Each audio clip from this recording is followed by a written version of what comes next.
I want you to think about contacting the ground in a sharp, quick way. So what we're going to do is we're just going to hop. I want you to keep your, we do pops, we call it. We call these pops. So what you're going to do is you're just going to tap the ground like this. Swing your arms a little bit if you want. Keep your arms or your legs fairly straight. And just pop the ground and come across here a little bit. Go ahead and try that. Can you hop? Good. Keep everything nice and straight. That's good. All right, turn around. Now here's what I want to do. I want you to actually make a sound of a pop. Because you can do this real quiet. You can't take it down and sit backwards. Right? But I don't want you to do it quiet. I want you to hit it hard so that there's a rigid pop. And you can swing your arms a little bit. If you'll notice, I've locked in my ankles so that they're nice and straight and they're rigid. I'm not absorbing it. I'm not tiptoeing.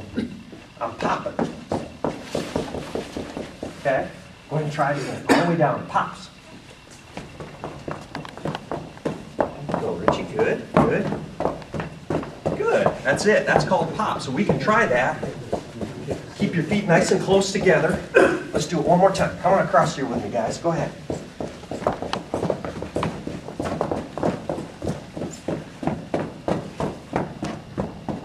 Good. And back. Go ahead and do it back. It's hopping.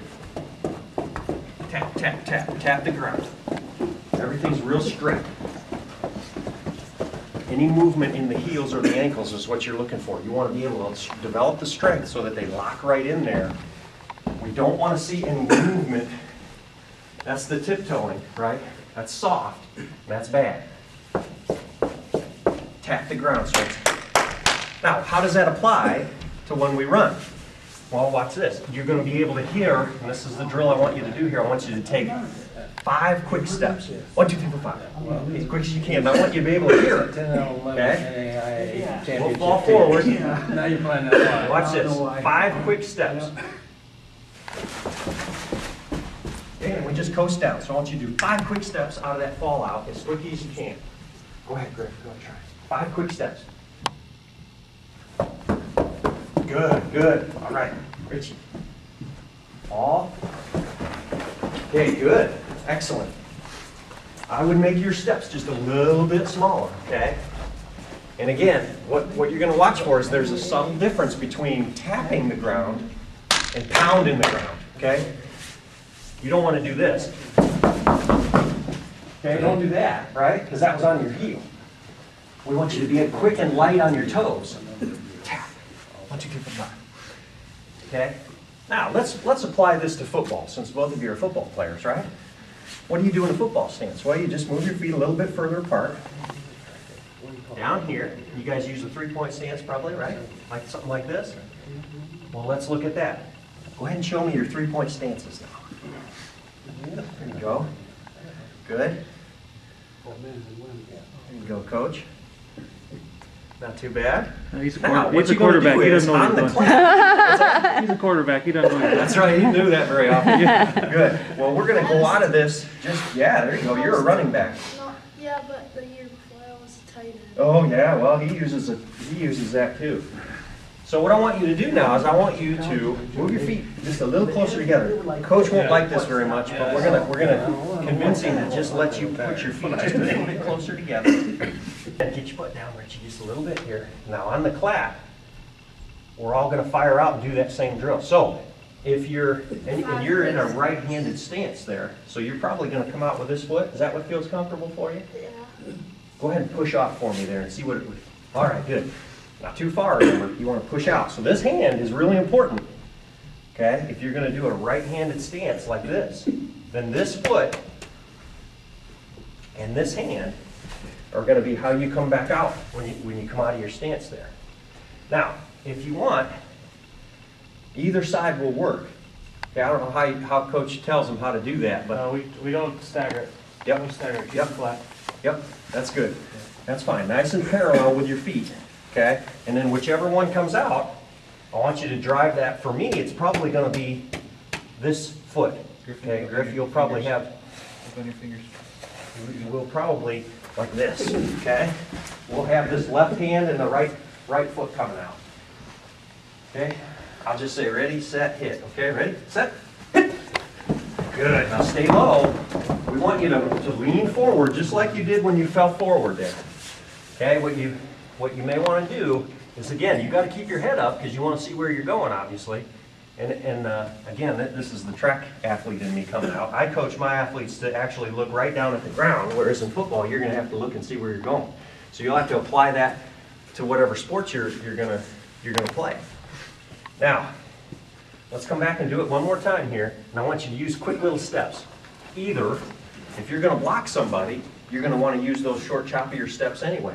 If you're trying to get out for a pass or go pursue something, you're going to have to use smaller steps. So go ahead.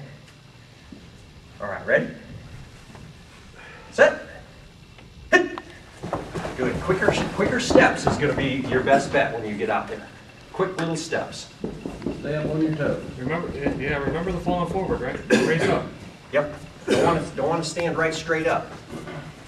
That will take it out of you too.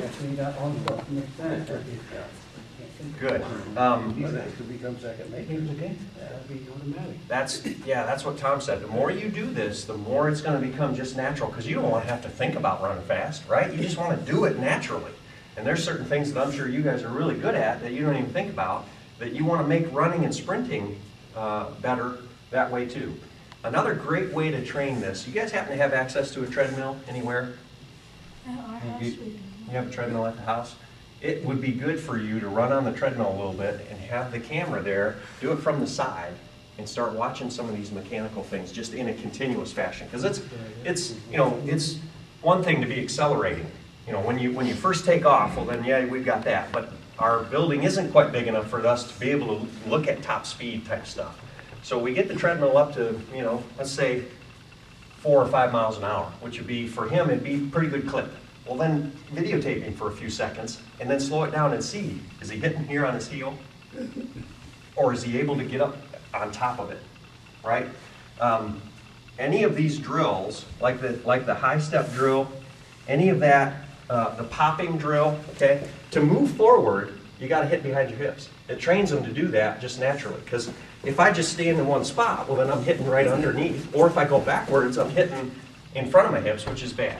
I want to be able to contact the ground behind my hips. So in order to do that, the old football drill is a straight leg shuffle. We do that. That's the same thing. In fact, guys, why don't you try that one? You guys do that in football, a little bit of drilling? Why don't you try this? Just do the tapping drill, only pick your straight legs up. We used to call this touchdown run. Right? So come on and try to do that. Come on across there and straight leg shuffle all the way through. Keep your ankles tight. There you go. Pop, pop, pop into the ground. Griff, there's no bend in the knee. Let's try to keep your knee nice and straight here. Go ahead. Nice and straight. Pop, pop, pop. It's almost like a jump. There you go, Richie. Good, good, good. It trains them to actually hit behind their hips, because that's the only way they can go forward. Because if you hit here behind your hips, it's going to push you forward. And the more you do that drill and drill and drill, all of that stuff is going to develop the core and the balance and all that stuff for you. You're going to get faster. I'm saying to our athletes, usually for our football team that time, it was an off-season thing. They did it for 2 months or so in the off-season, 3 days a week, and then they tried to do it on their own through the summer. And they saw improvements of, especially in their linemen, probably up to 0.2 of a second in their 40, which was Wow. Fairly significant for their defensive linebackers and defensive guys, and that was really very good for them.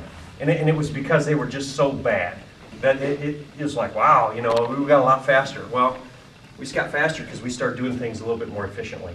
The last thing I want to talk to you about is your upper body and your arms here. In fact, we'll do a little bit of a drill here just to, again, activate the core.